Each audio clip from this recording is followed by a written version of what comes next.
Представьте себе Саратов. Есть условная организация. Պատկերացրեք Սարատովում կա պայմանական մի կազմակերպություն, օրինակ Սարատովի հայերը ոչ, Ալֆա Պլյուս, այն կոչվում է Ալֆա Պլյուս, այնտեղ ասֆալտ է փռում ինչ-որ հաղորդակցության ուղիներ, խողովակներ, խողովակաշխարհեր եւ այլն։ Պետական տենդերներ է ստանում։ Կանչվում է արգելի կազմակերպության սեփականատերը կամ համասեփականատերը։ Կազմակերպության արգելի սեփականատեր ձեզ մոտ այդտեղ 20 անձ է աշխատում հայկական ազնագրով։ Ապահովեք, որպեսզի նրանք այնտեղ գնան եւ ճիշտ քվեարկեն։ Թող մտածեն, վերջի դրանք պետական փողեր են, չէ՞։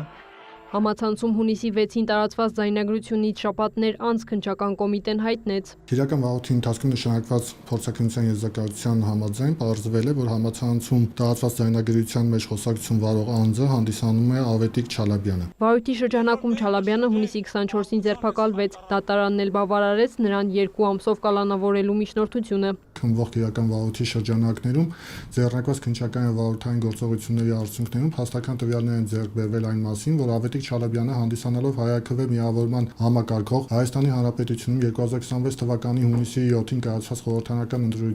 ընտրությունների իրավունք ունեցող անձանց ընտրական իրավունքի իրականացմանը խոչընդոտելու նպատակով 2026 թվականի մայիս ամսին մեկնել եւ հանդիպումներ է ունեցել այդ պետության պաշտոնատար անձանց հետ, որի ընթացքում վերջիններից հետ պայմանավորվածություն է ձեռք բերել եւ տրթել է նրանց, որպեսզի վերջիններս խոչընդոտեն Հայաստանի Հանրապետությունում 2026 թվականի հունիսի 7-ին անցկացված խորհրդարանական ընտրություններին մասնակցող անձանց ընտրությունների ազատ իրականացմանը։ Ըստ քննչականի Չալաբյանը տվյալ պետության պաշտոնատար անձանց շահագրգռելու միջոցով դրդել է, որպեսզի նրանք խմբի կազմում նախնական համաձայնությամբ իրենց ծառայողական, իշխանական լիազորությունները եւ դրանցով պայմանավորված ազդեցությունն օգտագործելով տվյալ պետությունում գործող տնտեսվարող կազմակերպությունների սեփականատերերի միջոցով ստիպեն կազմակերպություններում աշխատող ընտրելու իրավունք ունեցող Հայաստանի քաղաքացիներին մեկնել Հայաստան։ Այդ անձինք 2026 թվականի հունիսի 7-ին կայացած խորհրդարանական ընտրությունների ընթացքում պետք է քվեարկեին ուժեղ Հայաստան դաշինքի օգտին։ Ըստ համացանցում տարածված տեղեկությունների ձայնագրությունում Չալաբյանը զրուցում է Ռուսաստանի դեսպանության առաջին քարտուղար Ալեքսանդր Մալիշևի եւ երկրորդ քարտուղար Քրիստինա Ալյոնկինայի հետ։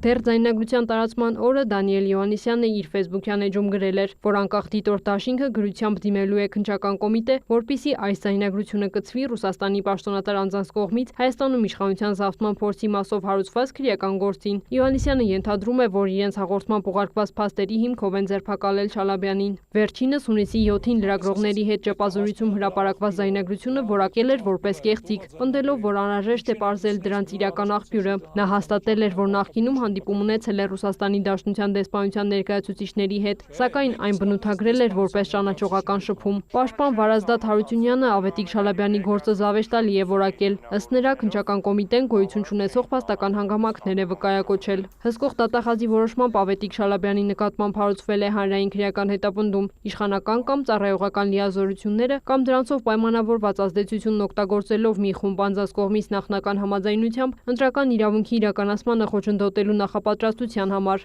Նախաքննությունը շարունակվում է։ Քրիստինե Թորոսյան, Արման Թովմասյան, լուրեր։